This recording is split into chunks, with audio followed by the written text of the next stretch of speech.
ભરૂચ જિલ્લાના ઉમરલા પોલીસ મથક ખાતે આગામી બકરીદના તહેવાર પૂર્વે પોલીસ મથકમાં શાંતિ સમિતિની બેઠકનું આયોજન કરવામાં આવ્યું. ઉમરલા પીએસઆઈ એમ કે ગઢવીની અધ્યક્ષતામાં યોજાયેલ શાંતિ સમિતિની બેઠકમાં ઉમરલા સહિત પોલીસ મથક વિસ્તાર હેઠળ આવતા ગામોના અગ્રણીઓ ઉપસ્થિત રહ્યા હતા. 28 મેના રોજ મુસ્લિમ સમાજ બકરી ઈદનો તહેવાર હોય, તહેવાર શાંતિમય અને ભાઈચારા માહોલ વચ્ચે ઉજવાય તે માટે આ શાંતિ સમિતિની બેઠક યોજાઈ. આયોજિત બેઠકમાં તહેવાર દરમિયાન કાયદો અને વ્યવસ્થાની સ્થિતિ જળવાઈ રહે તે માટે પોલીસ દ્વારા જરૂરી સૂચનાઓ આપવામાં આવી. ઉલ્લેખનીય છે કે હાલ સોશિયલ મીડિયાનો વ્યાપ વધ્યો છે, તેમજ ઘણીવાર સોશિયલ મીડિયા પર ખોટા મેસેજ પણ ફરતા હોય છે. ત્યારે સોશિયલ મીડિયા પર કોઈ પણ મેસેજ વાયરલ કરતા પહેલા તેની સત્યતાની ચકાસણી કરવી તેવી અપીલ પણ કરવામાં આવી.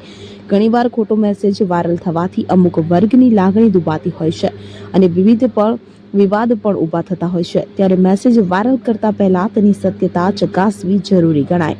તહેવારની ઉજવણી દરમિયાન ભાઈચારો અને શાંતિ જળવાઈ રહે તે માટે પોલીસે કરેલ અપીલને ઉપસ્થિત અગ્રણીઓ દ્વારા વધાવી લેવામાં આવી હતી અને તહેવારની શાંતિપૂર્ણ રીતે ઉજવણી કરવામાં અગ્રણીઓએ ખાતરી આપી હતી. અબ્દુલ રઉફ ખત્રી, ઉમરલા.